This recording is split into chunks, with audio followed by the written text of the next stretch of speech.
Primera parte nos dice movimiento en dos dimensiones. Eso quiere decir que el móvil que vamos a analizar se va a desplazar simultáneamente, tanto en el eje horizontal como en el eje vertical.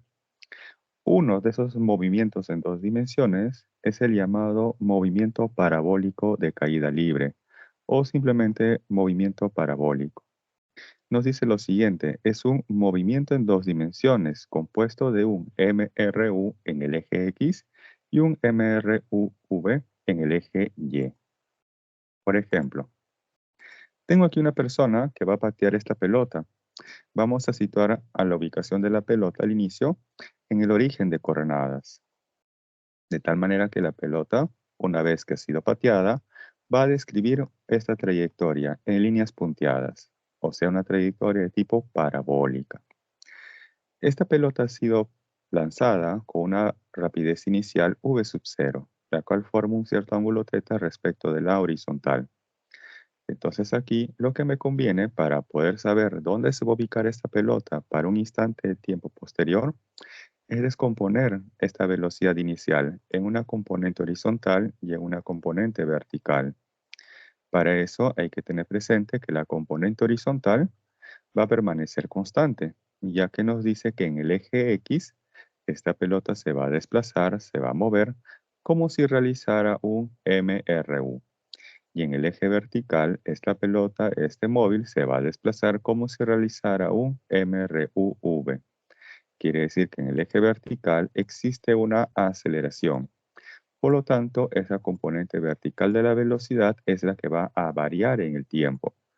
Por ejemplo, mientras está subiendo la pelota, la componente vertical de la velocidad disminuye en magnitud hasta que finalmente en el punto más alto de la trayectoria, esa componente vertical se hace nulo o cero, mientras que la componente horizontal permanece constante en todo momento, ya que es una característica del MRU, que, que la velocidad permanece constante. Luego la pelota está bajando y ahí también se observa que la componente horizontal permanece constante y la que está cambiando es la componente vertical de la velocidad, ya que mientras está bajando, ahora esa componente incrementa en magnitud. Bien, observamos aquí que la componente vertical es la que ha cambiado, por lo tanto, en el eje vertical existe aceleración. Y esta aceleración en particular va a corresponder a la gravedad, ya que en este caso se está despreciando los efectos del aire o del rozamiento, son los mismos. Como les indicaba, por ejemplo, quiero conocer para un cierto tiempo cuál es la posición tanto en la horizontal como en la vertical. O sea, quiero conocer cuánto vale la posición X y la posición Y. Para eso hay que tener en cuenta las ecuaciones de movimiento, que ya las hemos estudiado en la semana pasada. En el eje X, como nos dice, realiza un MRU y la ecuación de movimiento del MRU es la posición final es igual a la posición inicial más la velocidad, que en este caso es la horizontal o la que está en el eje X, multiplicado por un intervalo de tiempo. Tener presente en este caso que la componente horizontal de la velocidad es igual a ¿quién? A la velocidad de lanzamiento o a la rapidez de lanzamiento por el coseno de θ, donde θ es el ángulo que forma esa velocidad inicial con respecto a la horizontal. Luego, en el eje Y nos dice que realiza un MRUV y en el eje Y vamos a tener estas tres ecuaciones, que la velocidad final en el eje vertical es igual a la velocidad inicial en el eje vertical más la aceleración de la gravedad multiplicado por un intervalo de tiempo. La segunda ecuación nos dice que la posición final Y es igual a la posición inicial Y sub 0, más la velocidad inicial en la vertical multiplicado por un intervalo de tiempo, más un medio de la aceleración de la gravedad multiplicado por un intervalo de tiempo elevado al cuadrado. Y la última ecuación nos dice que la rapidez final en el eje Y elevado al cuadrado es igual a la rapidez inicial en el eje Y elevado al cuadrado más dos veces la aceleración de la gravedad multiplicado por ¿quién? Esta diferencia, posición final menos la posición inicial, recordar que es el desplazamiento. En este caso, esto corresponde al desplazamiento vertical. Y menos y sub 0 es el desplazamiento vertical. Se observa aquí lo siguiente, que en las tres expresiones, en esas tres expresiones, aparece este término en común. La velocidad inicial en la vertical, ¿correcto? Bien.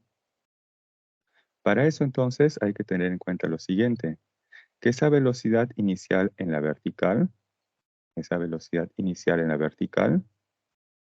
es igual a ¿quién? A la velocidad de lanzamiento multiplicado por el seno de teta, ¿correcto? Esa velocidad inicial en el eje vertical es igual a la velocidad de lanzamiento inicial o a la rapidez inicial de lanzamiento por el seno de teta, donde teta es el ángulo que forma justamente esa velocidad inicial respecto de la horizontal. Ahora, en las tres expresiones también aparece la aceleración de la gravedad, y como esta es notación de tipo vectorial, en las tres expresiones la aceleración de la gravedad vale menos 10 metros segundo al cuadrado. Esto sin importar si el móvil está subiendo, está bajando o si por un momento ha subido y luego ha bajado. Finalmente, si yo quiero conocer la rapidez del móvil para un cierto tiempo o una posición específica, vamos a plantear lo siguiente, que la rapidez o la magnitud de la velocidad es igual a la raíz cuadrada de la componente horizontal elevada al cuadrado más la componente vertical al cuadrado. Como la componente horizontal permanece constante para cualquier instante o posición del móvil, entonces lo que tendríamos que hallar para esa condición, ya sea el tiempo o la posición, es determinar cuánto vale la componente vertical de la velocidad, ya que es la que está cambiando según las condiciones del problema, ya sea para un instante de tiempo o una posición determinada. Bien, hasta ahí tenemos el movimiento parabólico, que es en dos dimensiones. Si hasta aquí no hubiera consultas, ¿sí? Si hasta aquí no hay consultas, ya que aquí solamente estamos recordando lo que se vio en la clase pasada, MRU y el MRUV. Bien, entonces paso a la siguiente diapositiva. Si no hay consultas hasta aquí. Y tenemos el problema número 1. Nos dice, se lanza un proyectil con rapidez v sub 0. Si después de un segundo su velocidad forma 45 grados con la horizontal, determine v sub 0, o sea, la rapidez inicial. Bien. Solución. Habíamos indicado que la componente horizontal de la velocidad siempre es constante, es la que nunca va a cambiar, ya sea para cualquier instante de tiempo o para cualquier posición en la cual se encuentre el móvil. Ojo que esto es en el contexto del movimiento parabólico, ¿sí? Este es en el contexto del movimiento parabólico. Bien. Aquí lo que voy a hacer es descomponer esta rapidez inicial en una componente horizontal y una componente vertical. ¿Correcto? Tengan presente que esta componente horizontal permanece constante para cualquier instante o cualquier posición. Por lo tanto, cuando fue lanzado, tiene una rapidez inicial v sub 0 y tiene una componente horizontal v sub x. Esa componente v sub x permanece constante para luego de un segundo. O sea, ahora cuando esa velocidad forma 45 grados respecto de la horizontal. ¿Correcto? La componente que sí está cambiando es la componente vertical. Al inicio tiene un valor de v sub 0y y para un segundo después tiene un valor de v sub y. Ahora, como el ángulo es de 45 grados, como ese ángulo formado es de 45 grados por la condición del problema, entonces estas dos componentes, ¿cómo deben de ser? ¿Iguales o diferentes para ese instante de tiempo? Si nos dice la condición que esa velocidad forma 45 grados con la horizontal, quiere decir entonces que para ese instante de un segundo, estas dos componentes deben ser iguales.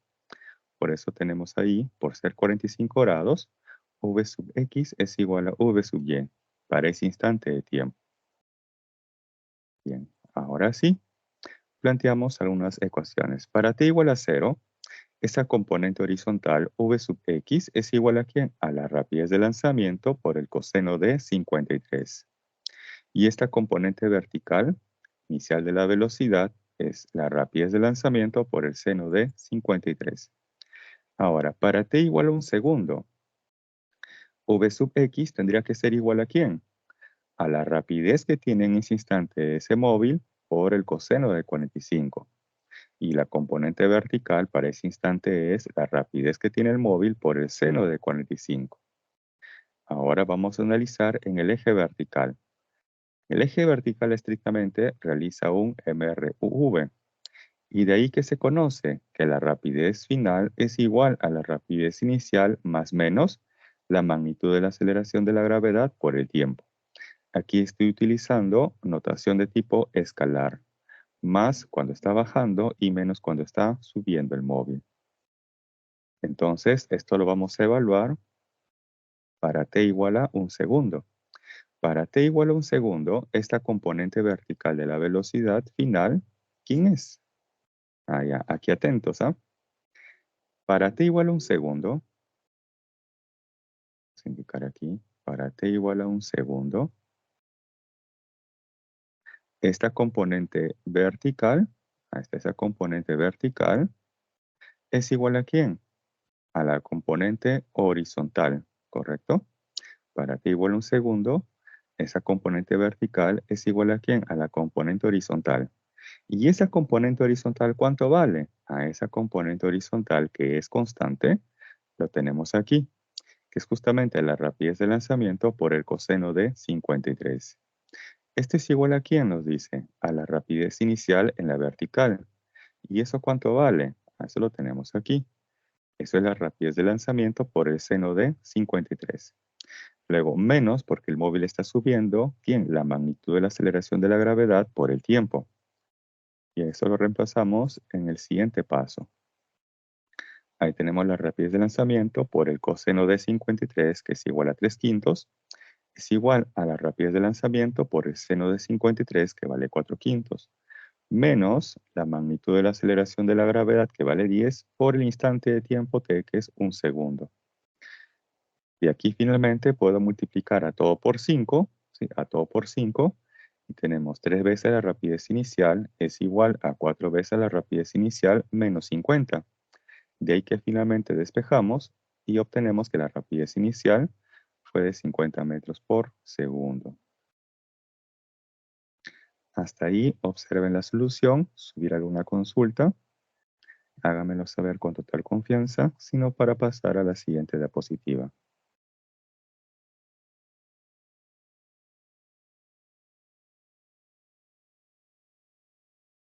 Entonces tengan presente que la componente horizontal de la velocidad permanece constante para cualquier instante de tiempo o cualquier posición.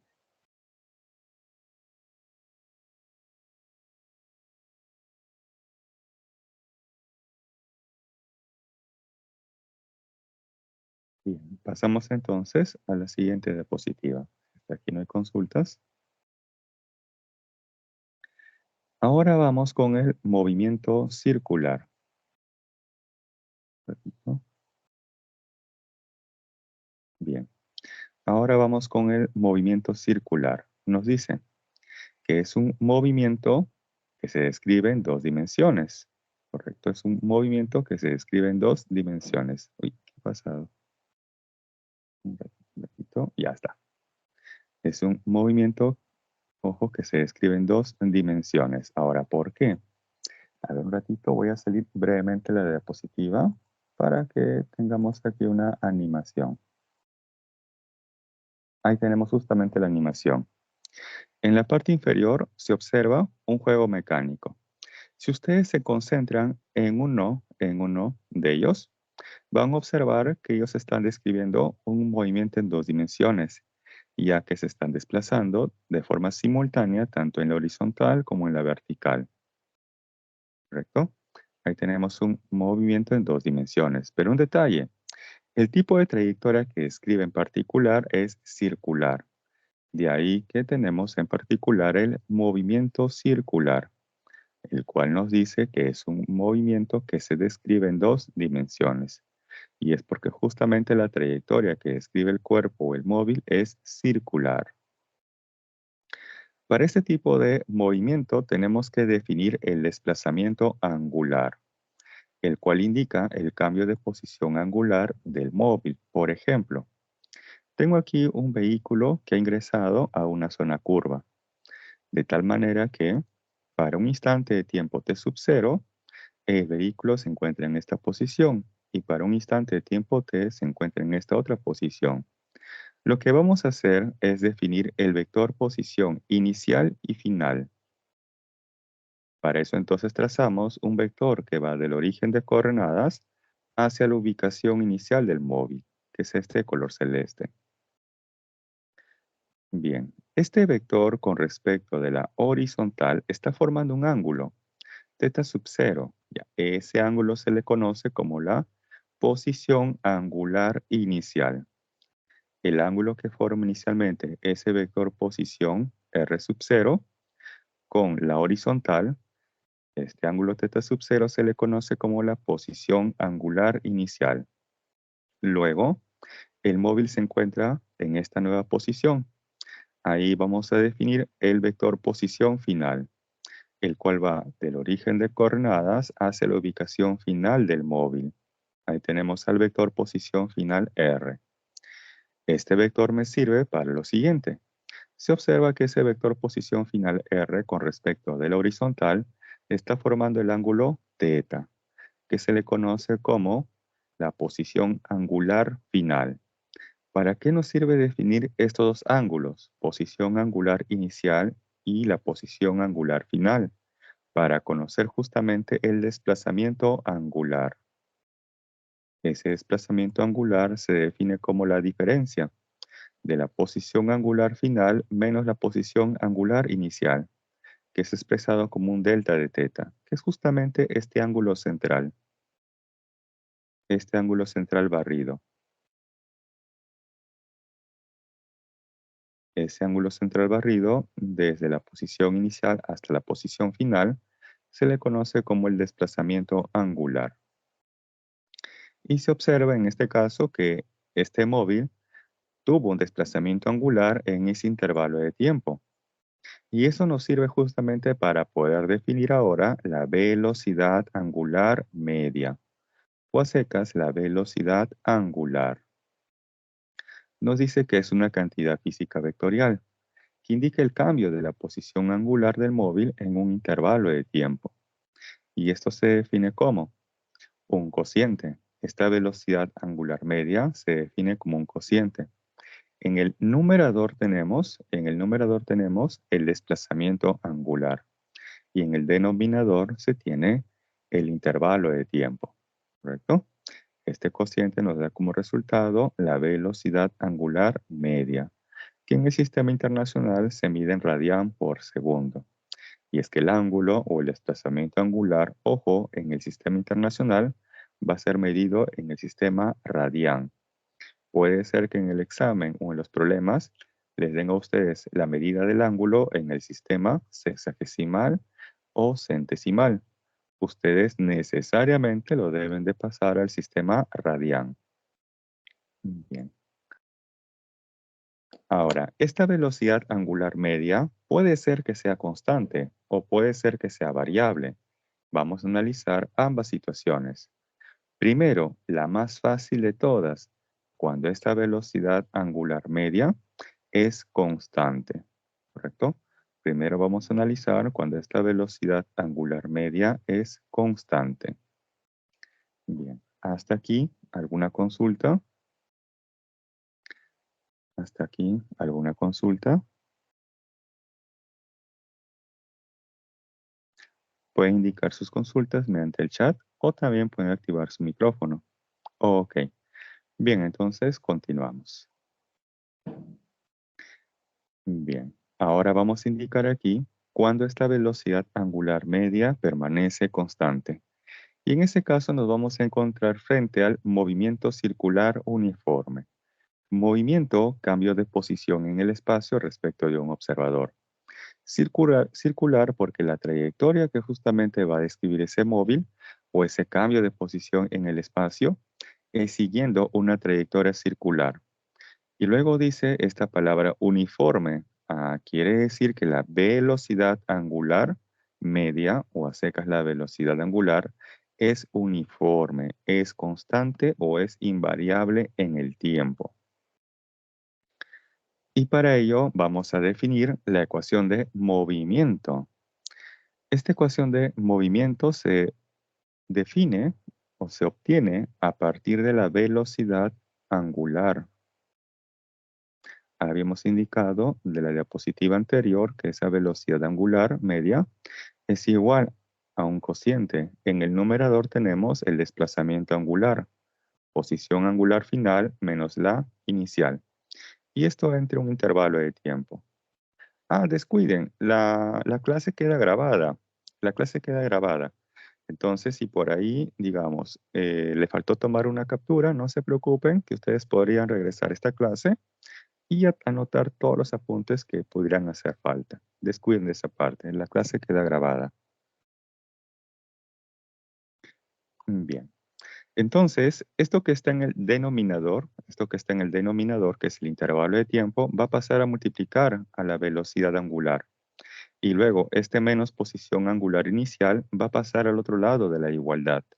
Y ordenando, justamente se obtiene esta ecuación de movimiento, que la posición angular final es igual a la posición angular inicial más la velocidad angular multiplicado por un intervalo de tiempo. Tengan presente que esta es una ecuación, pero de tipo vectorial. Esta es una ecuación de tipo vectorial. Por lo tanto, hay que tener mucho cuidado con la magnitud, pero también con la dirección de cada uno de ellos. Luego, si yo quisiera conocer la magnitud de la velocidad angular, para el MCU tenemos dos formas de definirlas. Una de ellas nos dice que esta rapidez angular o la magnitud de la velocidad angular es igual a 2pi por la frecuencia. F representa la frecuencia. Y la frecuencia a su vez se define como el número de vueltas entre un intervalo de tiempo. Por ejemplo, en el examen les pueden decir que un móvil realiza un MCU y se observa que efectúa 10 vueltas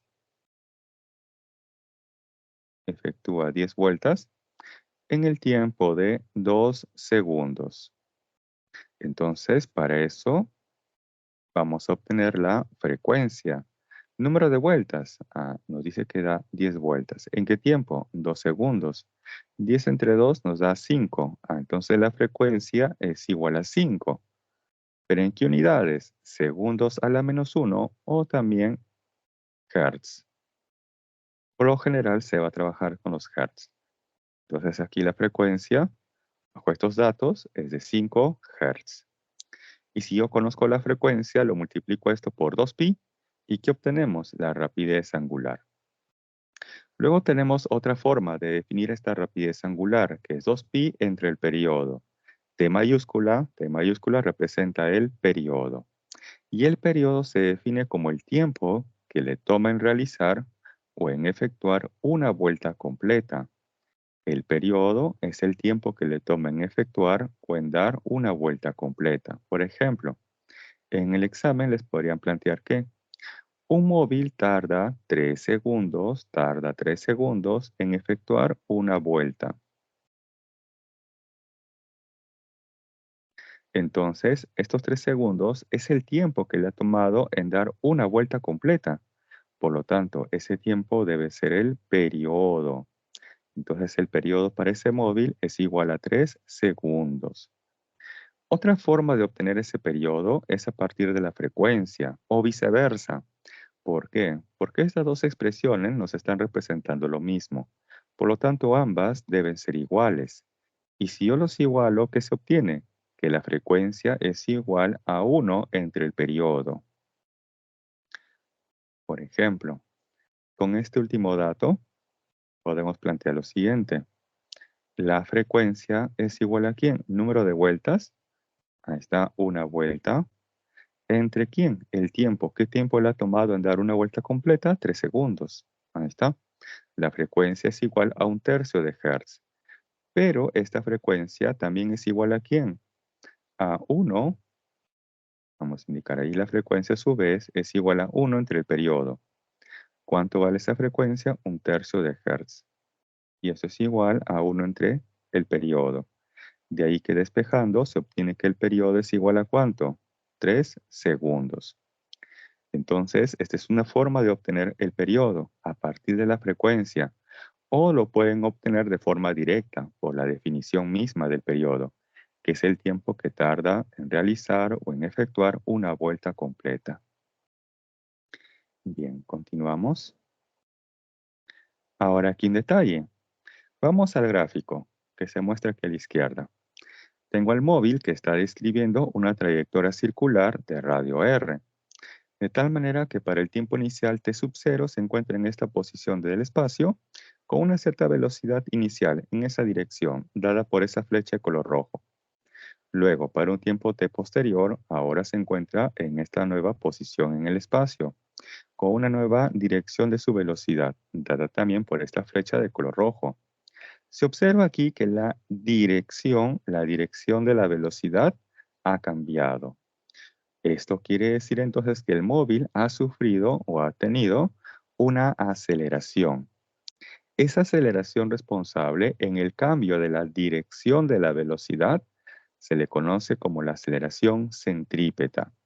Y se dice aceleración centrípeta porque dicha aceleración en todo momento está apuntando hacia el centro de la trayectoria circular. Eso es justamente lo que quiero analizar ahora, la magnitud de la aceleración centrípeta. Correcto, voy a analizar ahora la magnitud de la aceleración centrípeta. Para ello se tienen dos formas equivalentes. Una de ellas nos dice que la magnitud de la aceleración centrípeta es igual a la rapidez tangencial o la rapidez elevado al cuadrado entre el radio de la trayectoria circular.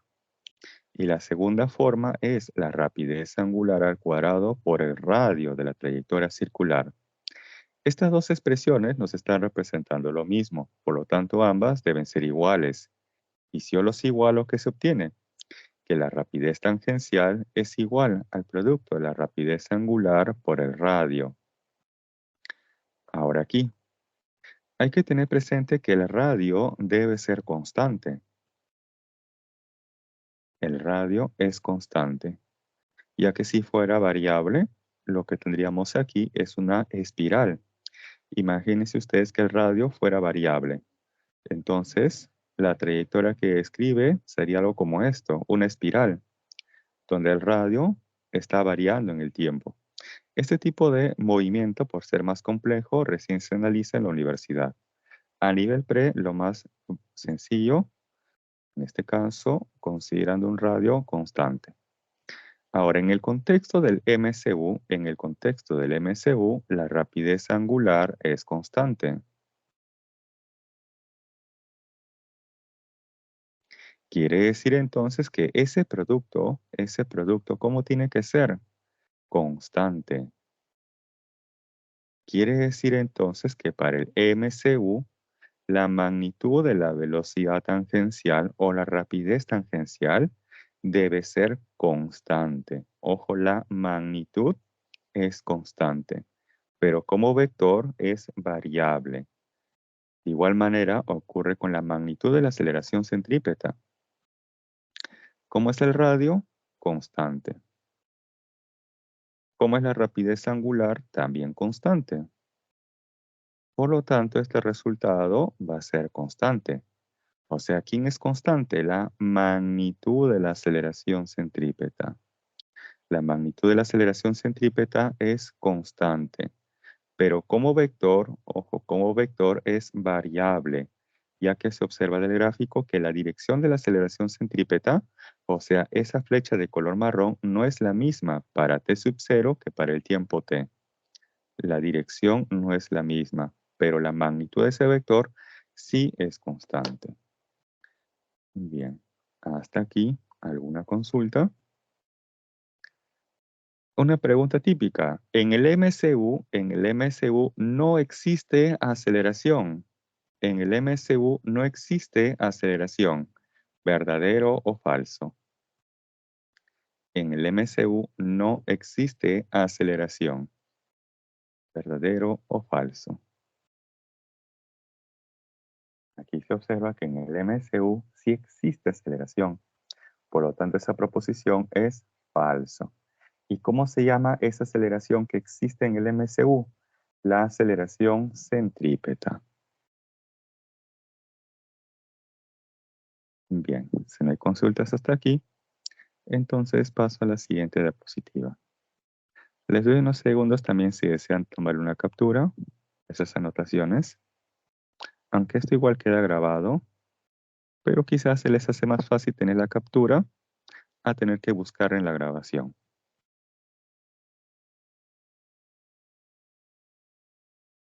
Bien, continuamos en todo caso. Y ahora vamos con el problema número 2. Nos dice, una partícula se mueve describiendo una trayectoria circunferencial con una rapidez angular constante. Entonces nos encontramos frente al MCU, ya que esta rapidez angular es constante y cuyo valor es de pi quintos radian por segundo. Además, se sabe que la distancia entre dos puntos diametralmente opuestos es 10 metros. Pregunta, determine la magnitud de la aceleración centrípeta del movimiento de dicha partícula. Bien. Acá tengo un gráfico en el cual el móvil está describiendo una trayectoria circular y de un cierto radio. Y eso es justamente lo que tenemos que determinar, el valor del radio. ¿Por qué? Porque la magnitud de la aceleración centrípeta se puede determinar con los datos que nos indican como la rapidez angular al cuadrado por el radio. Esta rapidez angular ya es dato del problema. Ahí nos indican pi quintos. ¿Qué es lo que falta determinar? El radio. Y eso no es dato. Ese dato del radio está de modo indirecto. Nos dice en el texto de color marrón, además se sabe que la distancia entre dos puntos diametralmente opuestos es 10 metros. Y aquí justamente en el gráfico les muestro dos puntos diametralmente opuestos.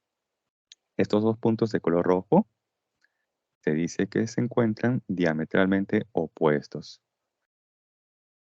Quiere decir entonces que la distancia que los separa, esa distancia que los separa es igual a ¿quién? Al diámetro.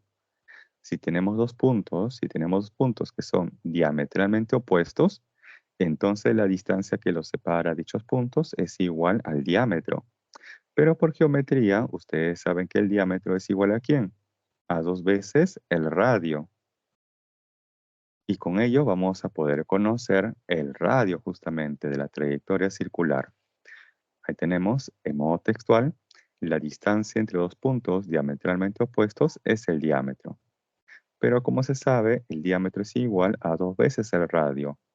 Por dato, el diámetro es igual, o esa distancia de esos dos puntos diametralmente opuestos, ¿cuánto es? 10 metros, que equivale al diámetro. Y esto es igual a su vez a dos veces el radio. De ahí que despejando el radio es igual a 5 metros. Ya tenemos el radio y con esto ya podemos hallar la magnitud de la aceleración centrípeta. En este caso, por los datos del problema, con esta expresión, la rapidez angular al cuadrado por el radio. Y reemplazamos. ¿Cuánto vale esa rapidez angular? Pi quintos. Ahí está, pi quintos al cuadrado por el radio, que vale 5 metros. De aquí entonces tendríamos pi al cuadrado entre 25. Y aquí tenemos un 5 en el numerador. 5 y 5 obtenemos entonces pi al cuadrado sobre 5. Pero por dato nos dice que consideremos a pi cuadrado aproximadamente igual a 10. Entonces reemplazamos ahí pi cuadrado por su valor equivalente que sería 10 y entre 5 y esto nos da finalmente un valor de 2 metros segundo al cuadrado, como la magnitud de la aceleración centrípeta. Un problema similar a este se les podría proponer en el examen. Hasta ahí, observen la solución, subir una consulta, háganmelo saber con total confianza. Y no, para pasar a la siguiente diapositiva.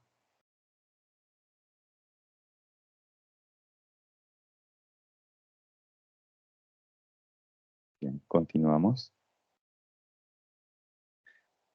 Ahora, habíamos analizado primero cuando esa velocidad angular media es constante, pero no siempre, ojo, no siempre esa velocidad angular media va a ser constante. Puede ser que también sea variable, cambie su valor en el tiempo. Y si eso ocurre, es porque hay alguien responsable de ello. Ese responsable se le conoce como la aceleración angular media. Nos dice que es una cantidad física vectorial que indica el cambio de la velocidad angular en un intervalo de tiempo. Y esto se define como un cociente. En el numerador tenemos la diferencia de las velocidades angulares, la final menos la inicial. Y en el denominador tenemos el intervalo de tiempo. Esta cantidad física, que es la aceleración angular media en el sistema internacional, se mide en radián por segundo al cuadrado. Esta aceleración angular media también puede ser que sea constante o puede ser que sea variable. A nivel pre, vamos a analizar el caso más fácil, más sencillo, y es considerando una aceleración angular constante. Y en ese caso nos encontramos frente al movimiento circular uniformemente variado. Dice movimiento circular, por lo tanto la trayectoria que va a escribir es circular. Pero luego dice uniformemente. Dice uniformemente porque algo en él va a ser uniforme, constante o invariable en el tiempo, que debe ser la aceleración angular. Pero luego dice variado. Si dice variado es porque algo estará variando en ese móvil. ¿Qué es lo que está variando? La velocidad angular. Este de aquí no es constante. Él está variando, cambiando en el tiempo. Por ejemplo, aquí vamos a tener nuevamente a este gráfico, este móvil, que está describiendo una trayectoria circular, ¿correcto? Pero ahora este móvil presenta una aceleración angular, ¿correcto? Y para esto vamos a definirle sus ecuaciones de movimiento. Una de esas ecuaciones de movimiento se define, se deduce a partir de la definición de la aceleración angular media. Este intervalo de tiempo va a pasar a multiplicar a la aceleración angular media. Y este menos velocidad angular inicial va a pasar al otro lado de la igualdad. Y ordenando obtenemos la primera ecuación de movimiento que nos dice que la velocidad angular final es igual a la velocidad angular inicial más la aceleración angular multiplicado por un intervalo de tiempo. Luego tenemos una segunda ecuación de movimiento, que la posición angular final es igual a la posición angular inicial más la velocidad angular inicial multiplicado por un intervalo de tiempo más un medio de la aceleración angular multiplicado por un intervalo de tiempo elevado al cuadrado. Y finalmente tenemos aquí la tercera ecuación que nos dice que la rapidez angular elevado al cuadrado es igual a la rapidez angular inicial elevado al cuadrado, más dos veces la aceleración angular multiplicado por el desplazamiento angular. Esta diferencia, posición angular final menos la inicial, es el desplazamiento angular. Aquí también se observa que la dirección de la velocidad ha cambiado. Por lo tanto, el móvil también ha presentado aquí una aceleración centrípeta. Del gráfico se aprecia que la dirección de la aceleración centrípeta ha cambiado. Por lo tanto, como vector es variable. Ahora quiero conocer la magnitud de la aceleración centrípeta. Y él tiene dos formas equivalentes. Una de ellas es la rapidez tangencial elevado al cuadrado entre el radio. Y la segunda forma es la rapidez angular al cuadrado por el radio. Estas dos expresiones nos están representando lo mismo.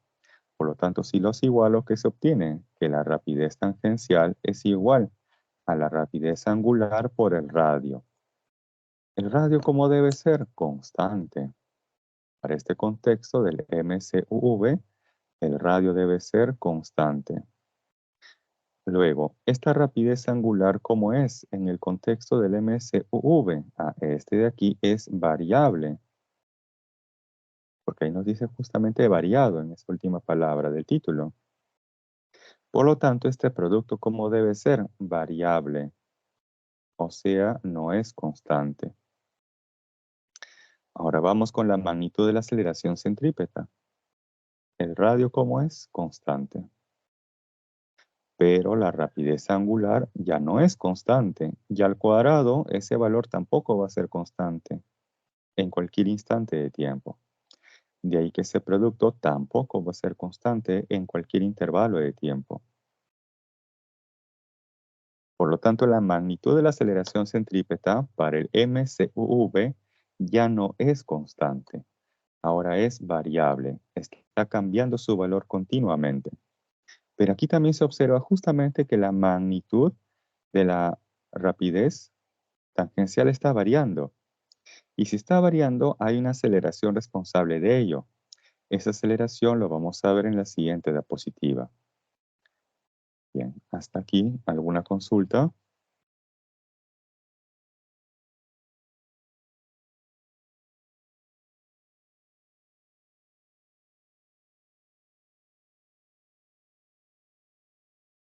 ¿Hasta aquí, alguna consulta? Ninguna, creo, ¿cierto? Bien, entonces continuamos. Bien. A esa aceleración centrípeta que ya hemos estudiado, ahora tenemos que agregarle otra aceleración, que es justamente la responsable en el cambio de la magnitud de la velocidad tangencial. Y eso se conoce como la aceleración tangencial. Esa aceleración tangencial siempre es tangente a la trayectoria circular.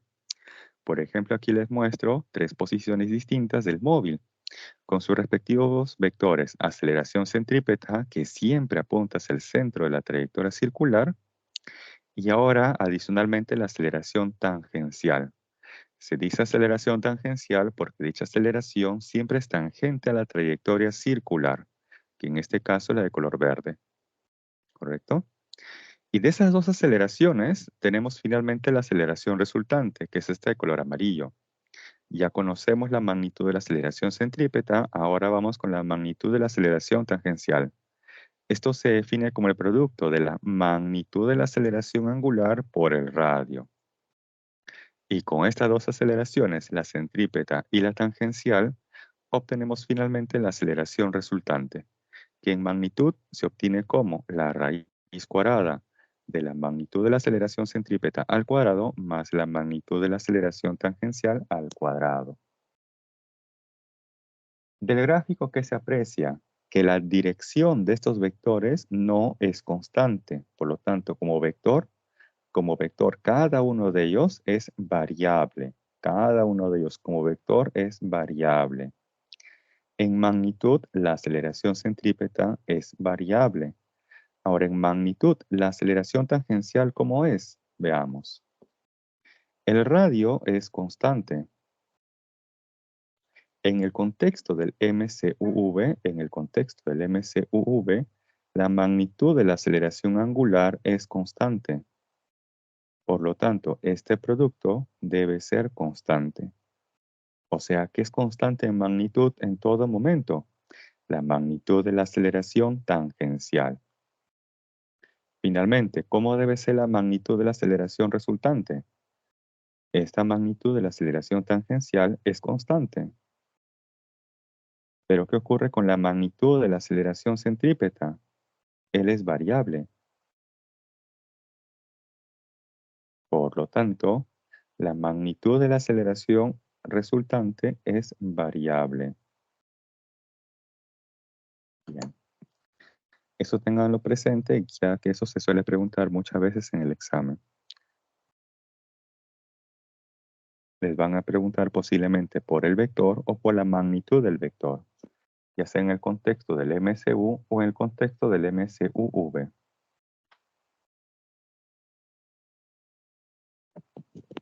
¿Qué ocurre si uno de los valores no es el resultante? Ojo, aquí la resultante de la aceleración centrípeta y la tangencial es este color amarillo, la aceleración resultante. La resultante, ojo, de la aceleración centrípeta y la tangencial es este color amarillo. Es como que a esta aceleración de color amarillo lo hubiéramos descompuesto en una componente radial, que es la aceleración centrípeta, y en una componente tangencial. De esas dos se obtiene justamente la aceleración resultante.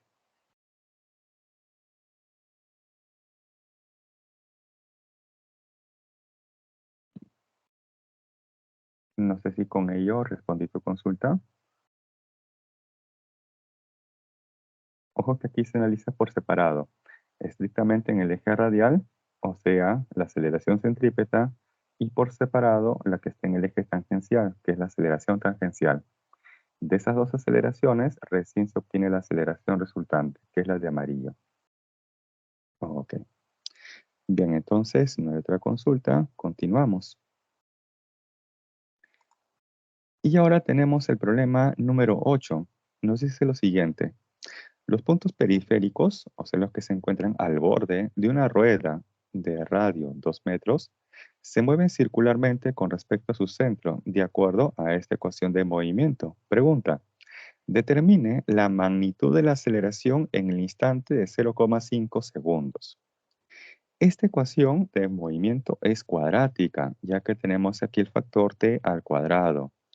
Entonces quiere decir que el móvil se está desplazando con mcuv, ¿correcto? Cuando la ecuación de movimiento es cuadrática, entonces el móvil se está desplazando con mcuv. Si fuera lineal, por ejemplo, si este término no existiría, fuese lineal, entonces eso corresponde al MCU. Pero como tenemos el término cuadrático, esto corresponde al MCUV. Y en el MCUV, ¿qué aceleraciones existen? La aceleración centrípeta, la aceleración tangencial, y de esas dos últimas se obtiene justamente la aceleración resultante, o a secas la aceleración, que es justamente la que nos están preguntando. Entonces, para ello voy a comparar la ecuación que conocemos por teoría con la ecuación que nos dan en el problema. Por comparación, que podemos decir que la posición angular inicial vale 0, que además la velocidad angular inicial vale 0,5 radian por segundo. Y finalmente comparo aquí un medio de la aceleración angular igual a ¿quién? A 1,5. De ahí que la magnitud de la aceleración angular o la aceleración angular es igual a 3 radian segundo al cuadrado. Esto nos va a servir ¿para qué? Para obtener luego la magnitud de la aceleración centrípeta y la magnitud de la aceleración tangencial. Y con esas dos finalmente obtener la magnitud de la aceleración resultante. Para obtener en este caso la magnitud de la aceleración centrípeta, va a ser necesario conocer primero la rapidez angular para ese instante de tiempo, 0,5 segundos. Entonces voy a utilizar esta ecuación, que la rapidez angular final es igual a la rapidez angular inicial más menos, según lo que ocurra, la magnitud de la aceleración angular por el tiempo. ¿Cuánto vale en este caso la rapidez angular inicial? Por comparación, hemos deducido que vale 0,5 radian por segundo. Luego más porque está aumentando la magnitud de la rapidez angular, está más 3 veces, que es justamente la magnitud de la aceleración angular 3, ahí está 3, multiplicado por ¿quién? Por el tiempo. ¿Cuánto vale ese tiempo? 0,5 segundos. De ahí que se obtiene que esta rapidez angular es de 2 radian por segundo. Ese dato nos va a servir para obtener la magnitud de la aceleración centrípeta, que se obtiene como la rapidez angular al cuadrado por el radio, ¿correcto? Y ahí reemplazamos. ¿Cuánto vale esta rapidez angular para ese instante? 0,5 segundos, 2 radian por segundo. Esto al cuadrado y esto luego por el radio, que vale 2 metros. De ahí que finalmente la magnitud de la aceleración centrípeta es 8 metros segundo al cuadrado. Ahora quiero conocer la magnitud de la aceleración tangencial. Esto se evalúa con el producto de la magnitud de la aceleración angular por el radio. ¿Cuánto vale esa magnitud de la aceleración angular? 3 radians segundo al cuadrado. Y esto por el radio, que vale 2 metros, de ahí que el producto nos da 6 metros segundo al cuadrado. Con estas dos aceleraciones, centrípeta y tangencial, recién vamos a poder conocer la magnitud de la aceleración resultante, como la raíz cuadrada de la magnitud de la aceleración centrípeta al cuadrado, o sea, 8 al cuadrado, más la magnitud de la aceleración tangencial al cuadrado, en este caso 6 al cuadrado. De ahí que finalmente la magnitud de la aceleración resultante es igual a 10 metros segundo al cuadrado. Bien, hasta ahí observen la solución.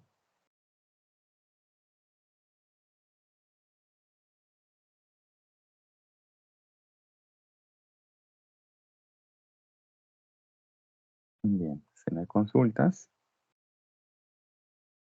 Bien, entonces continuamos. Ahora vamos a pasar al tema de dinámica. Esta es una clase así veloz. Ahora vamos al tema de dinámica. En dinámica, básicamente vamos a analizar las fuerzas que actúan sobre un cuerpo. Por ejemplo, aquí tenemos un cuerpo de masa m. Sobre él van a actuar diversas fuerzas. Esas fuerzas hay que tener presente que es una cantidad física vectorial. Por lo tanto, está definida por una magnitud y una dirección. Por ejemplo, acá tengo una fuerza F1, donde la dirección viene representada por la dirección o la orientación de esa flecha. Tengo por aquí una fuerza F2, una fuerza F3 y así sucesivamente hasta obtener la fuerza enésima. Entonces aquí tenemos n fuerzas actuando sobre este cuerpo de masa m. Según como sea la sumatoria de las fuerzas, puede ser que este cuerpo se encuentre en reposo o se encuentre en movimiento.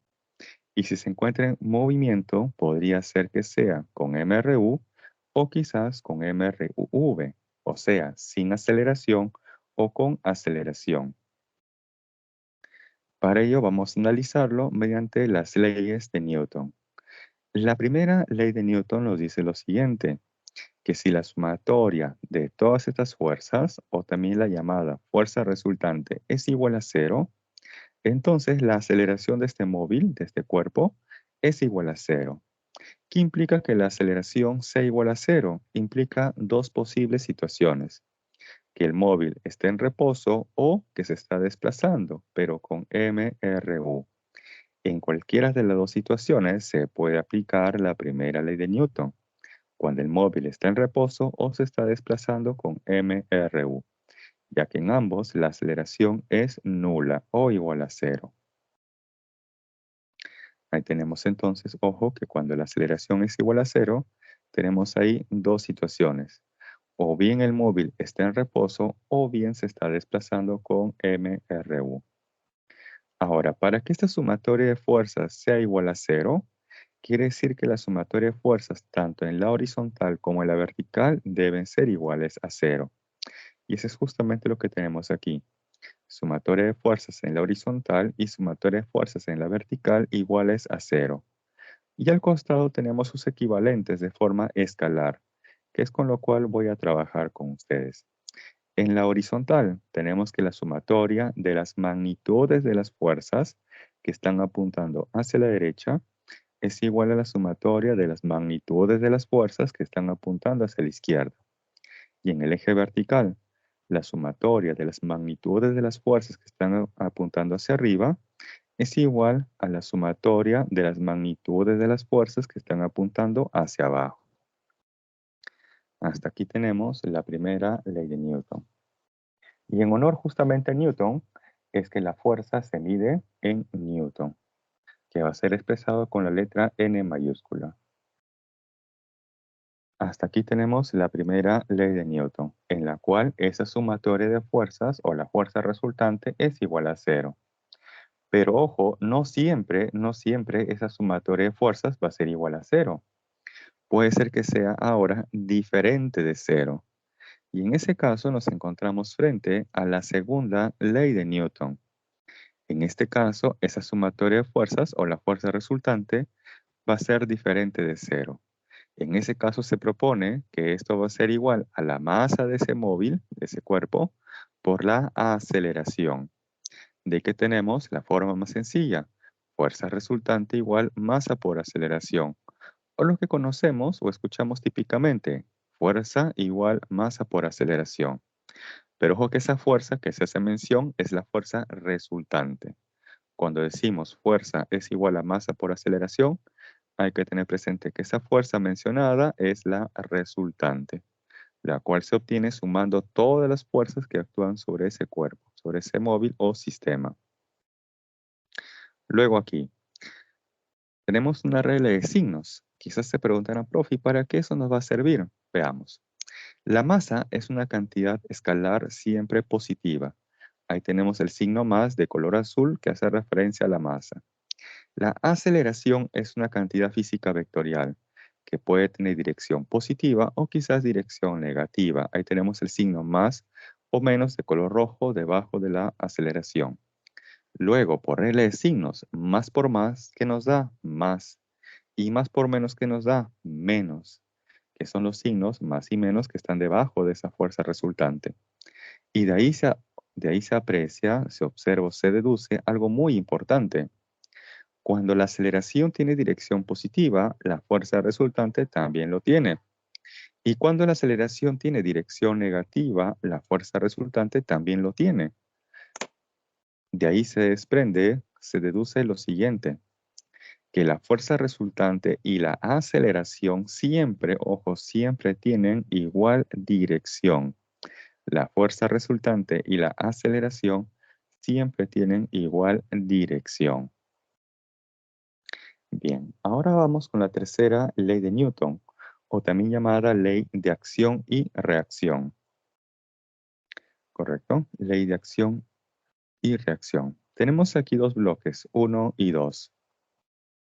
Los bloques están en contacto. Yo puedo hacer un zoom en la zona de contacto, puedo hacer un zoom en la zona de contacto, tenemos el zoom, y analizar cómo es la fuerza de contacto de un bloque respecto del otro. Aquí planteamos que el bloque 1 ejerce una fuerza de contacto F1 al bloque 2. Esa sería la fuerza de acción, por ejemplo. La fuerza de reacción es la que ejerce el bloque 2 hacia el bloque 1, que es esta fuerza F sub 2. Se observa que estas dos fuerzas tienen direcciones opuestas. Por lo tanto, como vector, la fuerza F1 es igual a menos la fuerza F2. Ese es como vector, ya que tienen direcciones opuestas.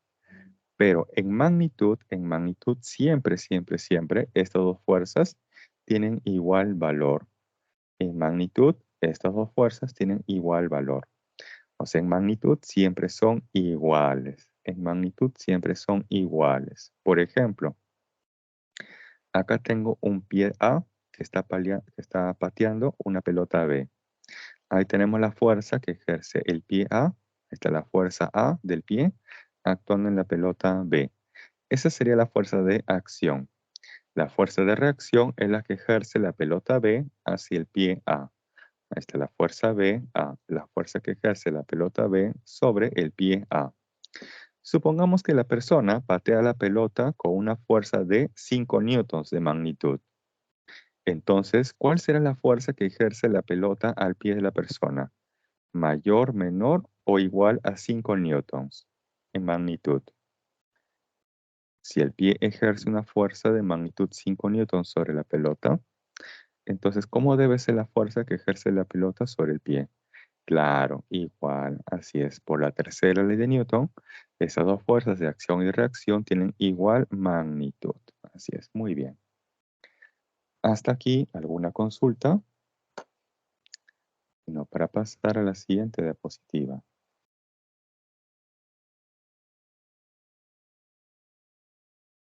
Bien, continuamos entonces. Ok, entonces continuamos. Y ahora vamos rápidamente con las fuerzas de rozamiento y la fuerza elástica. La fuerza de rozamiento está presente en superficies que son ásperas o que son rugosas y sobre las cuales un bloque, un móvil, se va a intentar desplazar. Por ejemplo, acá indicamos que esta superficie horizontal y este plano inclinado son rugosos, mediante este coeficiente de rozamiento, denotado con la letra mu.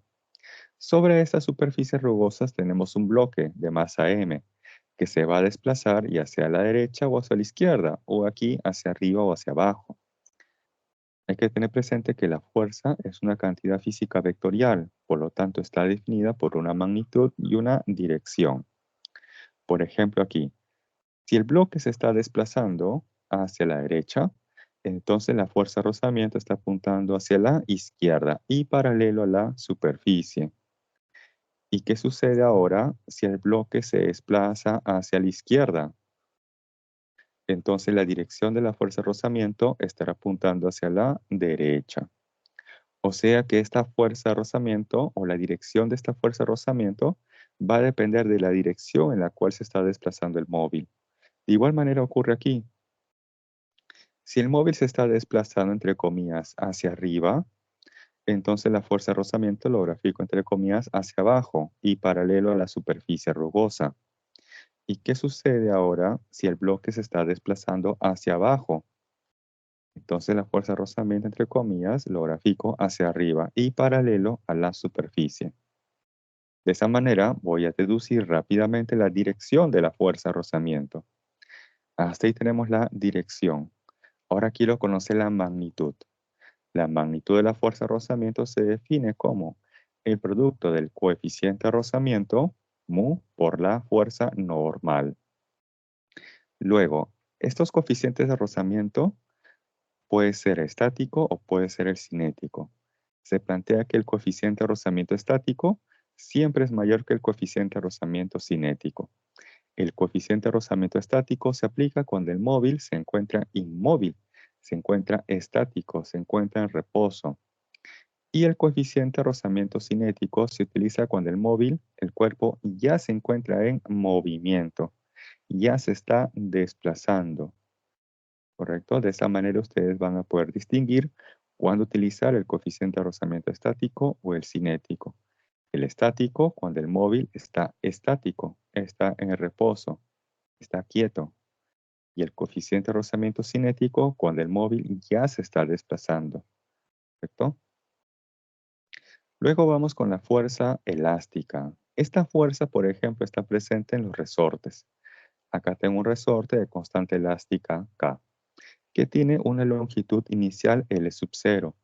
Aquí el resorte no se encuentra ni estirado ni comprimido, por lo tanto no ejerce ningún tipo de fuerza.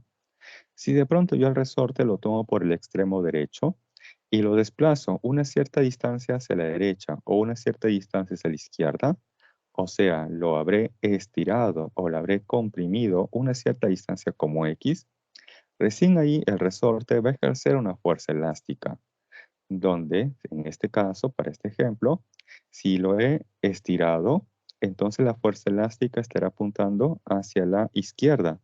Y si lo he comprimido, la fuerza elástica estará apuntando hacia la derecha. Se observa aquí que la dirección de la fuerza elástica no es la misma cuando está estirado que cuando está comprimido. Por eso hay que tener presente, según el contexto del problema, cómo se encuentra el resorte, si está estirado o si está comprimido.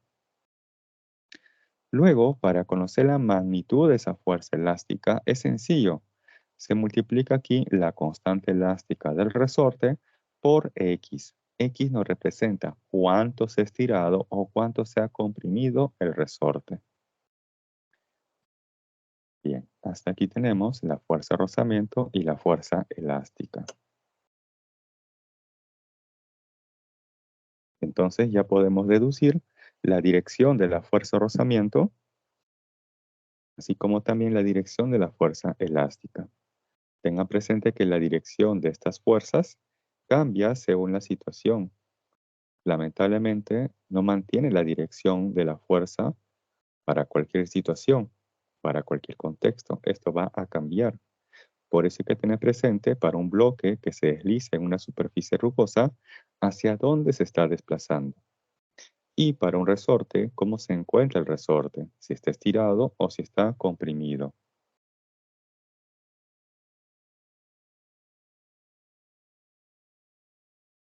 Bien, pasamos entonces a la siguiente diapositiva.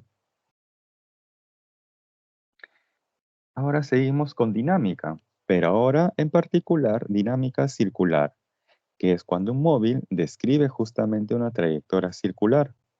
Y hemos visto que un móvil describe una trayectoria circular del tipo MSU o quizás del tipo MSUV, de lo que estamos analizando, tipo MSU o del tipo MSUV. Por ejemplo, qué aceleración está presente tanto en el MSU como en el MSUV? ¿Qué aceleración está presente tanto en el MSU como en el MSUV? La aceleración común que hay en esos dos tipos de movimiento es la aceleración centrípeta, ¿correcto?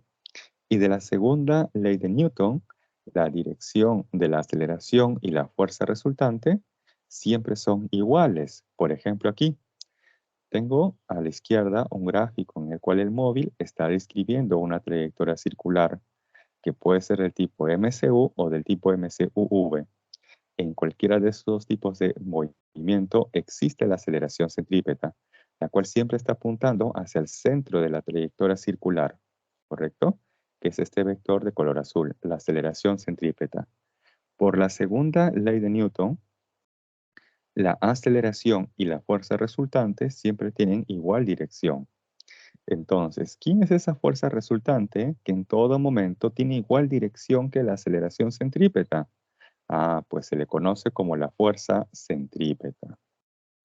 Y planteamos ahí que la sumatoria de fuerzas en dirección radial o la llamada fuerza centrípeta es igual a la masa por la aceleración centrípeta.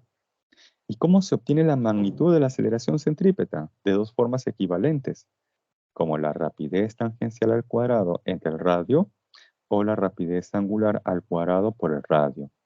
Como estas dos son iguales, ya que nos representan lo mismo, de ahí se obtiene que la rapidez tangencial es igual a la rapidez angular por el radio. Ahora, ¿qué aceleración existe en el MCUV pero que no está presente en el MCU? Es la aceleración tangencial. Y se dice aceleración tangencial porque en todo momento es tangente a la trayectoria circular, que es este de color azul. Luego, por la segunda ley de Newton, la aceleración y la fuerza resultante siempre tienen igual dirección. Entonces, ¿quién es esa fuerza resultante que en todo momento tiene igual dirección que la aceleración tangencial? Pues la fuerza tangencial. Y ahí planteamos que esa fuerza resultante, que es la fuerza tangencial, es igual a la masa por la aceleración tangencial. Y donde la magnitud de la aceleración tangencial es igual a ¿quién? A la magnitud de la aceleración angular por el radio. Bien. Entonces, hasta aquí estamos observando nuevamente la magnitud de la aceleración centrípeta y la magnitud de la aceleración tangencial, que la hemos visto justamente tanto en el MCU como en el MCUV.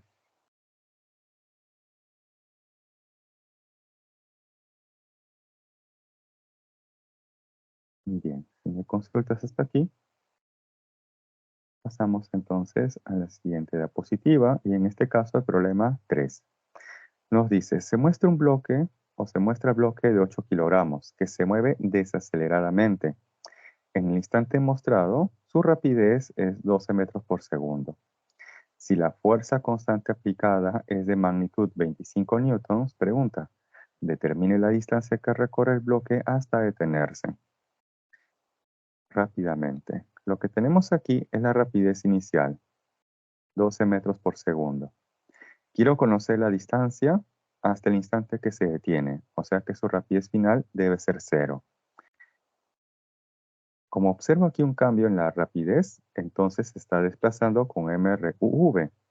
Entonces tenemos que plantear esta expresión. La rapidez final al cuadrado es igual a la rapidez inicial al cuadrado, más menos, según lo que ocurra, dos veces la magnitud de la aceleración por la distancia. ¿Qué es lo que tenemos como dato? Este, porque si se detiene, entonces esa rapidez vale cero. También tenemos la inicial que vale 12 metros por segundo. Quiero conocer la distancia. Entonces para eso primero debemos hallar la aceleración.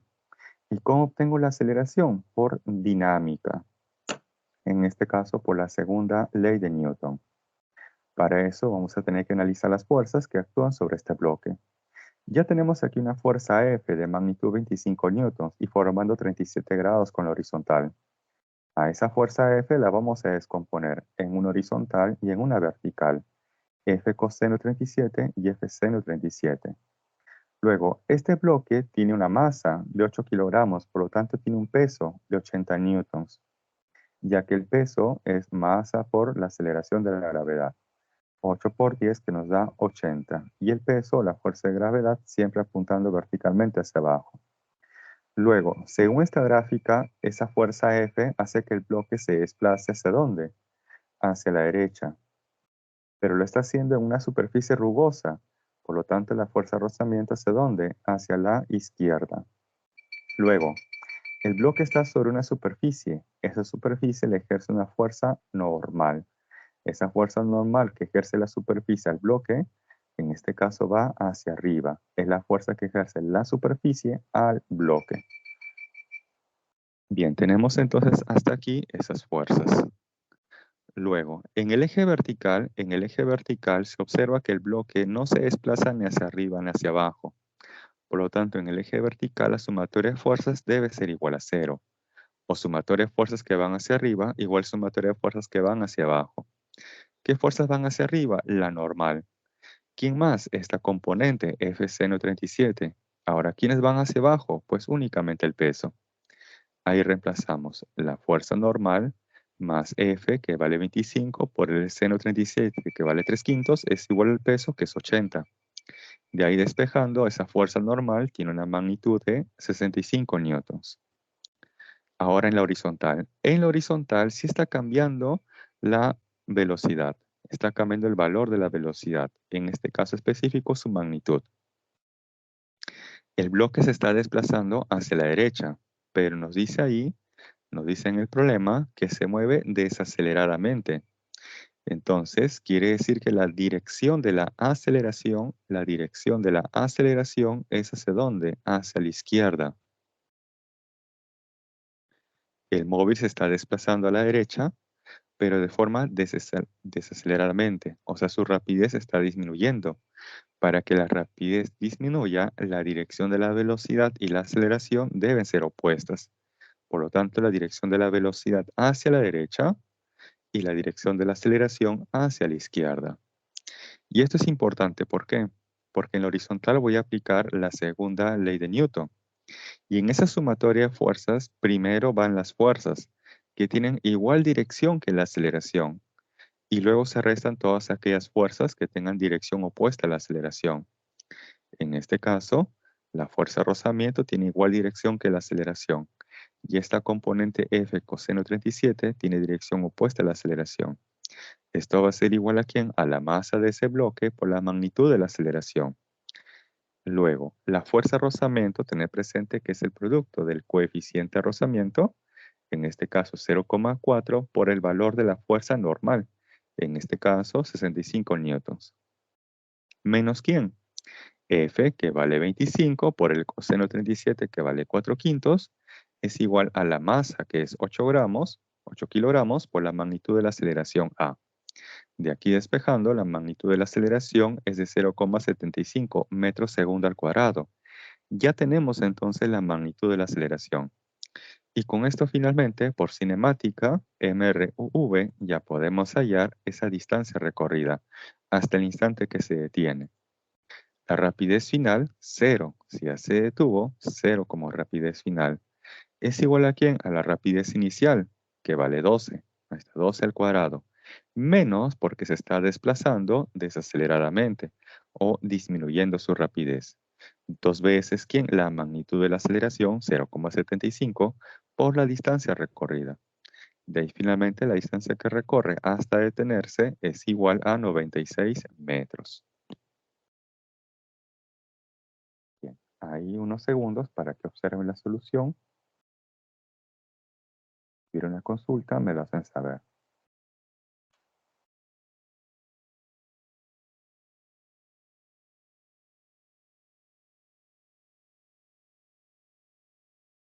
Bien, pasamos entonces a la siguiente diapositiva, si mi consulta está aquí. Y tenemos ahora el problema número 4. Nos dice, la figura muestra una esfera de 3 kilogramos, la cual gira uniformemente, de modo que logra dar 60 vueltas en el tiempo de medio minuto en el plano horizontal liso mostrado en la figura. Pregunta, determine la magnitud de la tensión en el hilo.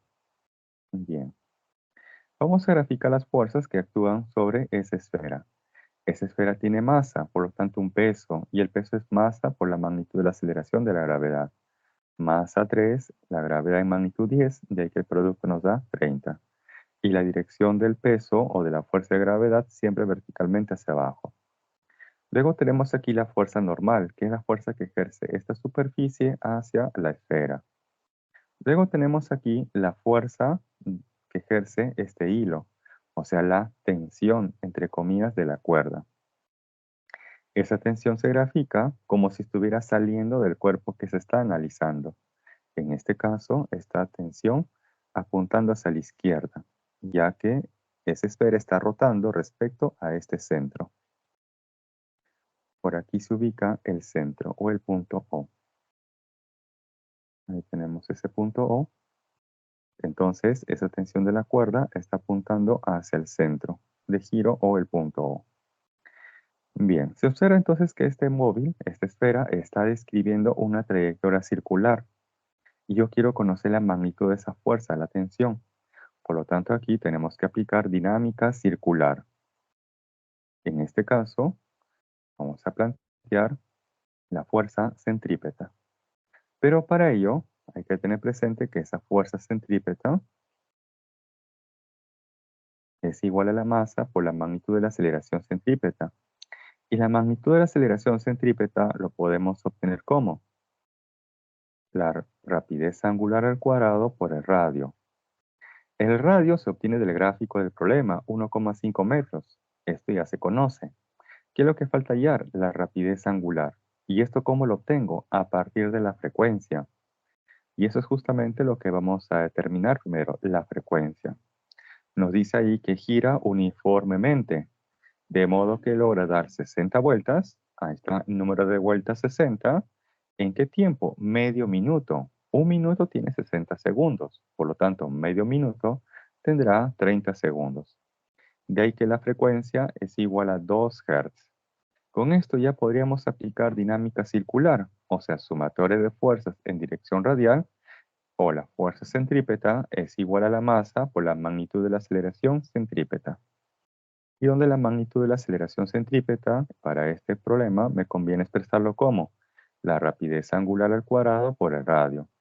Y donde esa rapidez angular, a su vez, es 2pi por la frecuencia.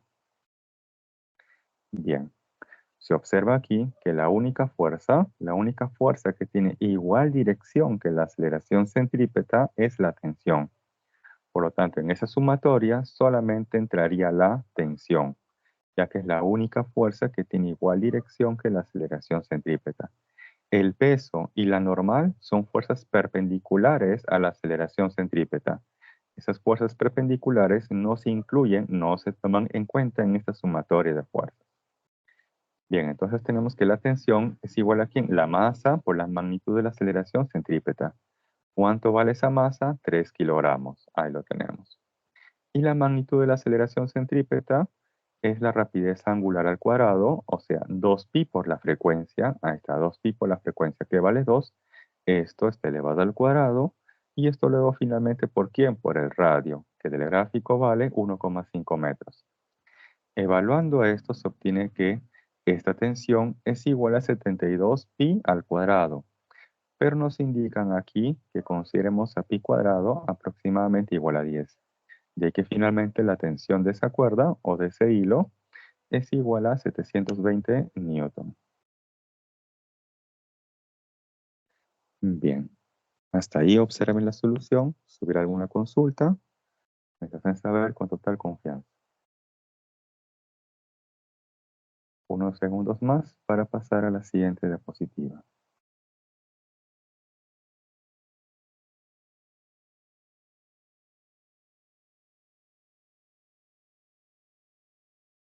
Bien, continuamos. Ahora el problema número 7.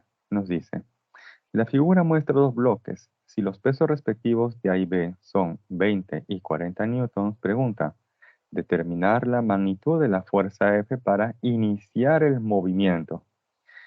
Muy bien. O sea, quiere decir que queremos iniciar el movimiento. O sea, el sistema, ojo, el sistema se encuentra en reposo. Y ahí tenemos justamente la clave del problema. Si queremos iniciar el movimiento, entonces indirectamente, ¿qué nos están diciendo? Que este sistema se encuentra en reposo. Y si se encuentra en reposo y nos dan como dato el coeficiente de rozamiento, en este caso vamos a trabajar con el estático, que tiene un valor de 0,3. Bien, para esto hay que analizar las fuerzas, tanto en el bloque A como en el bloque B. Para el bloque A, tenemos aquí su peso, 20 newtons.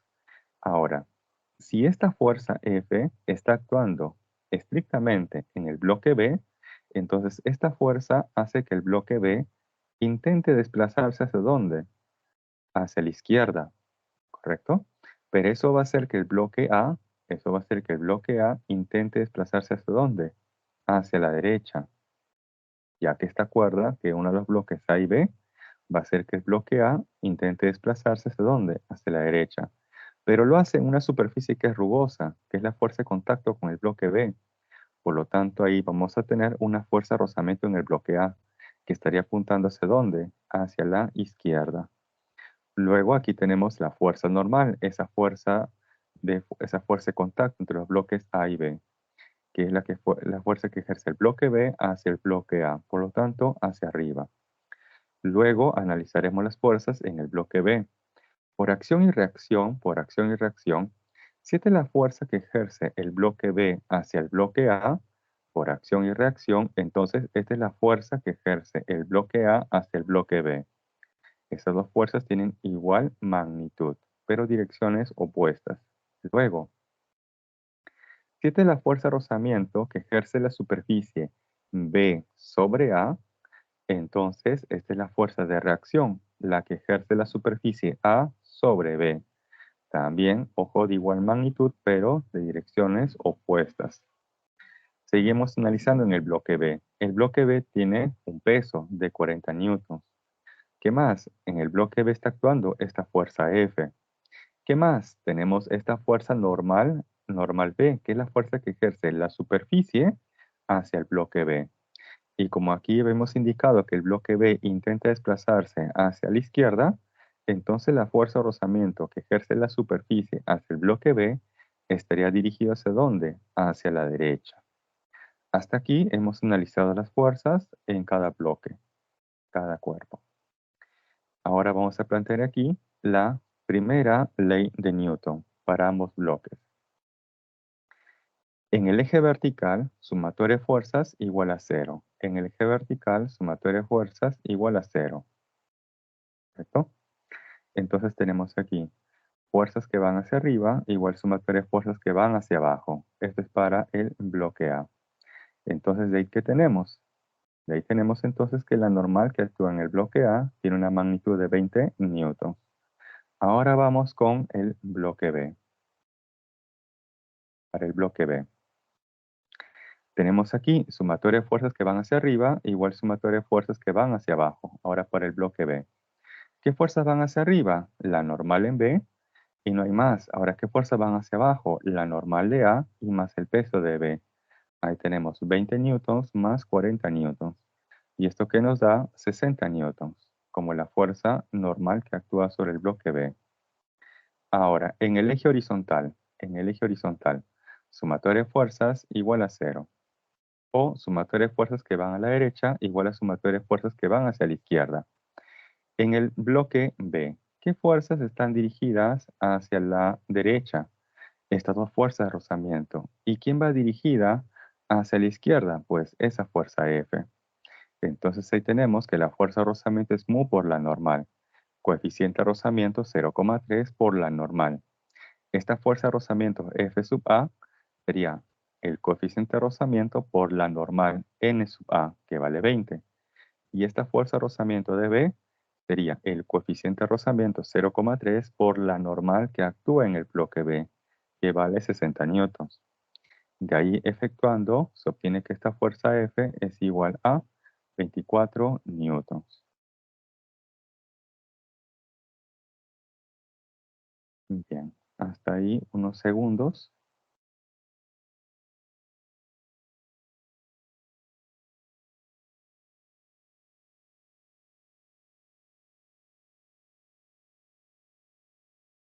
Ojo que en este problema no se ha aplicado la segunda ley de Newton, ya que queremos conocer la magnitud de esa fuerza para poder iniciar el movimiento. Quiere decir que este sistema se encuentra en reposo.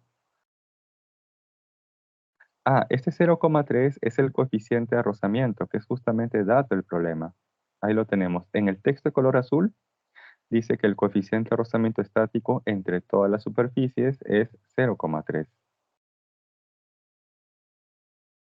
¿Correcto? Hay que tener presente que la fuerza de rozamiento es igual a mu por la normal. Y ese coeficiente de rozamiento por dato es 0,3. Ok. Bien, entonces continuamos. No hay otra consulta hasta aquí. Y ahora vamos con las condiciones de equilibrio. Y ya con esto finalizamos la clase de hoy. Tenemos la primera condición de equilibrio, o también llamado equilibrio de traslación, ya que el móvil podría trasladarse, pero si lo hace, necesariamente lo debe hacer con MRU. O sea que la primera condición de equilibrio es es equivalente a la primera ley de Newton. En dinámica, primera ley de Newton. Para el tema de equilibrio, primera condición de equilibrio. Ambas son equivalentes. Por lo tanto, esto ya lo conocemos. Se dice que para que un cuerpo se encuentre en equilibrio, debe cumplir tanto la primera como la segunda condición de equilibrio. La primera condición de equilibrio ya la conocemos como la primera ley de Newton. Ahora, para obtener o enunciar la segunda condición de equilibrio, primero tenemos que analizar lo que es el torque o momento de fuerza. Por ejemplo, aquí tenemos una puerta que tiene una bisagra. Esa bisagra va a ser el eje de giro. Y por aquí tenemos una perilla.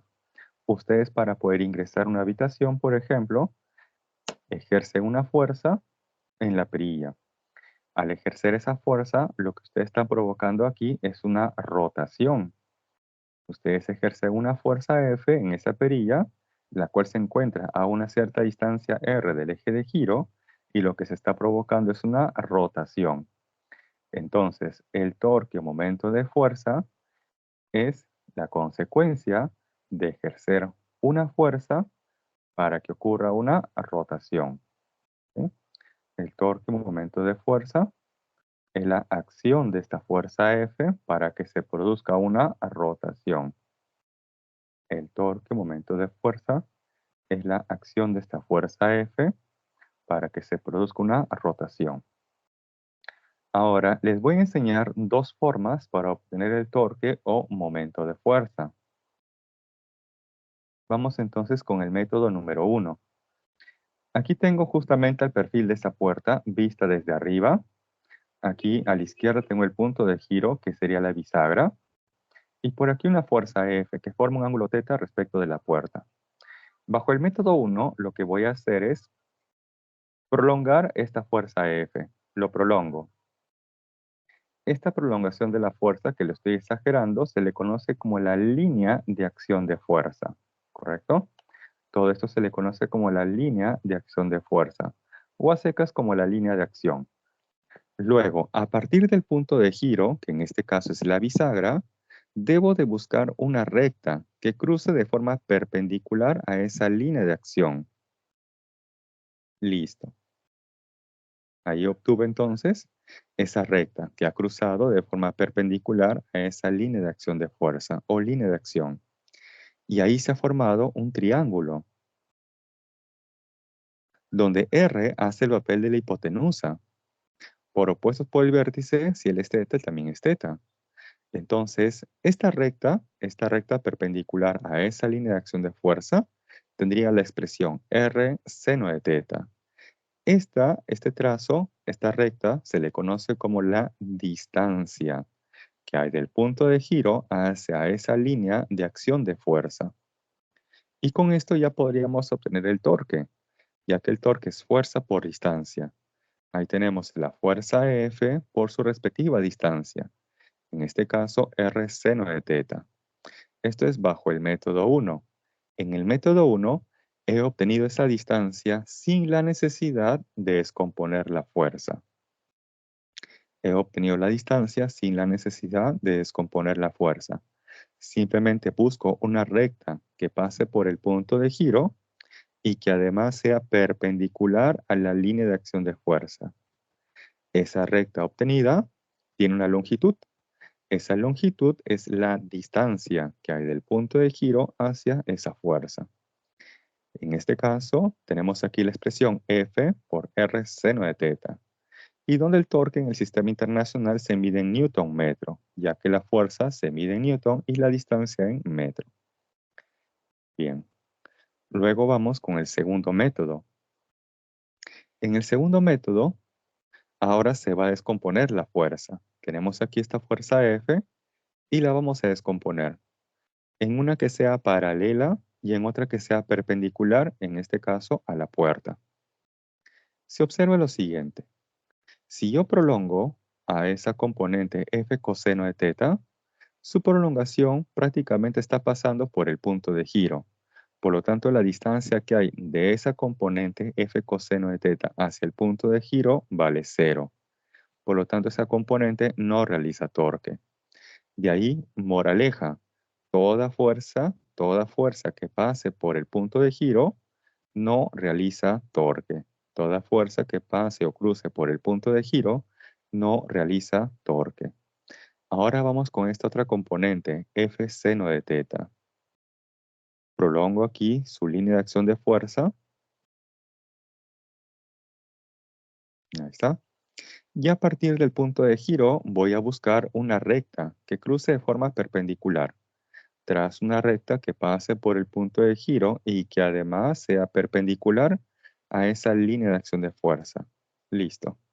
Y ahí se observa que esa recta que se ha trazado coincide con la longitud de R, que sería en este caso la distancia.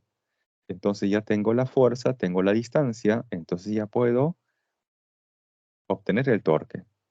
Ahí está, la fuerza, en este caso, lo hace a través de esta componente F seno de teta por la distancia, que en este caso es R.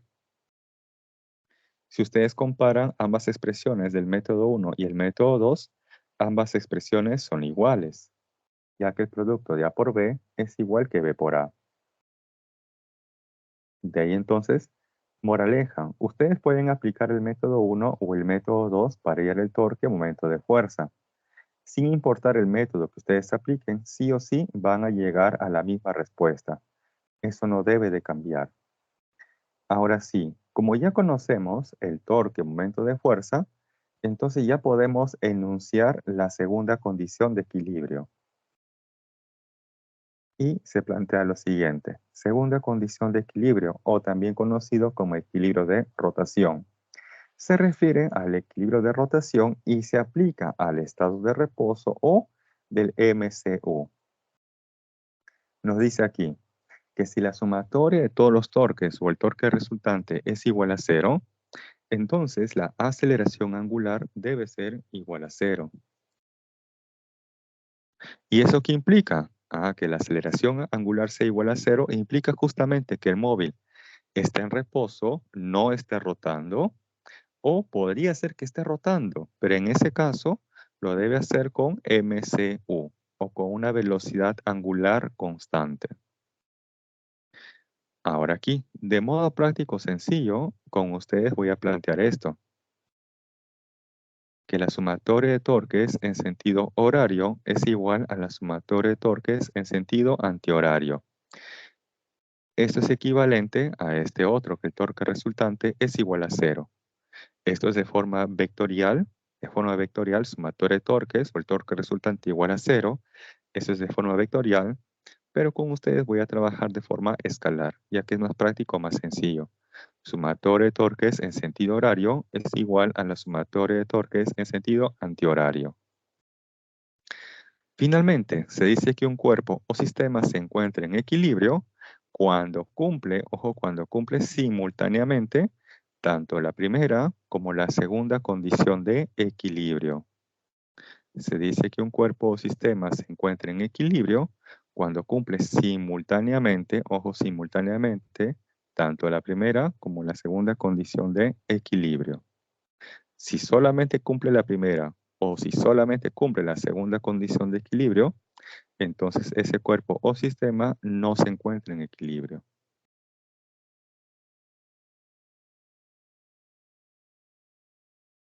Bien, unos dos más y pasamos a la siguiente diapositiva.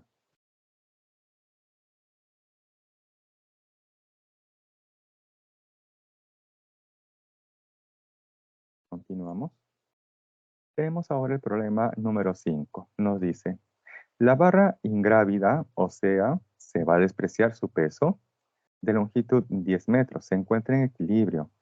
Si la reacción en el apoyo A es el triple de la reacción en B, determine X. Muy bien.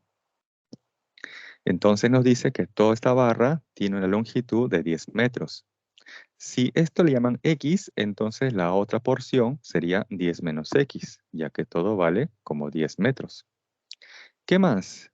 Acá tengo un bloque. Este bloque tiene un cierto peso, ¿correcto? Ahí le asignamos un cierto peso. No nos dicen en el problema cuánto vale. Luego, aquí en el punto A, nos dicen que hay una reacción, que es el triple a la que se tiene en el punto B. Entonces, si en el punto B yo le asumo que hay una reacción que vale como F, entonces en el punto A debe haber una reacción que sea como 3F, el triple. Ahora, quiero conocer la distancia X. Para eso me conviene aplicar torques o momentos de fuerza. Entonces planteamos aquí la segunda condición de equilibrio, justamente relacionada con los torques. Segunda condición de equilibrio, planteamos ahí sumatorio de torques en sentido horario es igual al sumatorio de torques en sentido antihorario. Pero quizás se preguntarán, profe, ¿va a ser horario o antihorario? Pero respecto de qué punto de giro. Muy bien. Voy a considerar aquí como punto de giro al punto O. Aquí, a este punto O. ¿Correcto? Ahora, ¿por qué estoy eligiendo aquí al punto O? Es que por el punto O está pasando el peso de este bloque, que no nos dicen cuánto vale. No nos indican aquí cuánto es el peso de este bloque. Por lo tanto, esta fuerza es desconocida. Como es desconocida, me conviene anularlo, o que el torque o no considerar el torque de esta fuerza. Para eso considero como punto de giro aquí al punto O. Entonces ahora, ¿qué fuerzas sí realizarían torque respecto de este punto O? Tanto F como 3F. La fuerza F haría un giro en este sentido, que sería en este caso respecto al punto O antihorario. Y esa fuerza 3F respecto del punto de giro haría un giro en este sentido. En este caso sería horario. Entonces ya sé qué fuerzas realizan un torque en sentido horario o antihorario. Y sabiendo que el torque es fuerza por distancia, tenemos entonces torque en sentido horario. Ahí está la fuerza 3F por la distancia que hay de esa fuerza 3F hacia el punto O el punto de giro es X. Este es igual a la sumatoria de los torques en sentido antihorario, que lo realiza ¿quién? Esta fuerza F. Ahí está la fuerza F por la distancia, que vale 10 menos X. De aquí se cancela F con F, y tenemos 3X es igual a 10 menos X. Este menos X pasa al otro lado, y con 3X será 4X igual a 10. De ahí finalmente que X es igual a 2,5 metros. Moraleja. Se suele tomar como punto de giro por donde pasan fuerzas desconocidas, pero que tampoco se desea conocer, como en este caso fue el peso.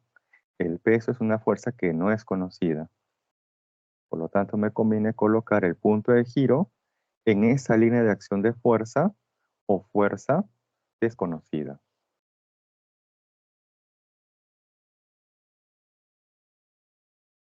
Bien, unos segundos más y pasamos ahora al problema número 6.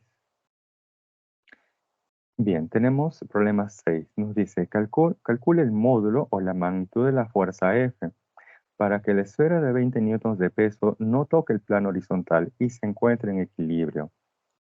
Aquí entonces vamos a graficar las fuerzas que actúan en esta esfera. Una de esas fuerzas ya es la que nos indican, esa fuerza F. La otra sería el peso de esa esfera, 20 newton, y el peso pasa por el centro geométrico o el centro de gravedad de los cuerpos, y siempre verticalmente hacia abajo, en este caso 20 newtons. Luego, la esfera tiene un punto de contacto con este plano inclinado, entonces por ahí estará pasando una fuerza, en este caso la normal, que es la fuerza que ejerce la superficie hacia la esfera. Y son las tres únicas fuerzas que actúan sobre este cuerpo. Y este cuerpo nos dice se encuentra en equilibrio. Entonces podemos plantear la primera condición de equilibrio, o sea, sumatoria de fuerzas igual a cero. Y cuando se tienen tres fuerzas actuando sobre un cuerpo que se encuentra en equilibrio, esas tres fuerzas pueden formar un triángulo, el triángulo de fuerzas.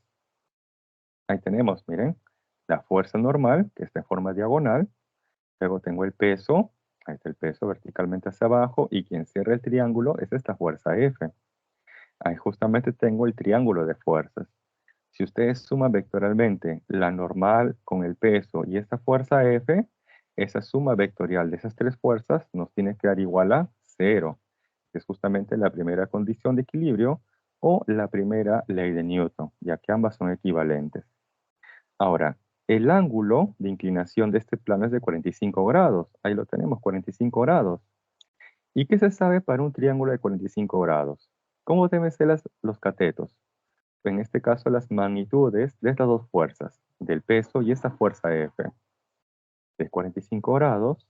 Entonces, estas dos fuerzas, o catetos, o componentes, deben ser iguales en magnitud. De ahí que esa fuerza F, ¿cuánto vale? 20 newtons. Y esa sería la respuesta al problema. Un problema bastante sencillo y así es probable que se les plantee en el examen. Hasta ahí también observen la solución. Y esto sería prácticamente todo por el día de hoy.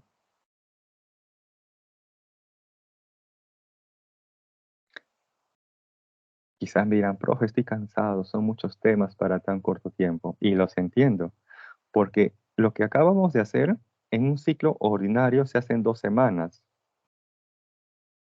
Con ustedes, en una clase, se hace lo que se hace en 2 semanas en el ciclo ordinario. Así es, estoy cansado, jefe. Los entiendo, los entiendo. Así es.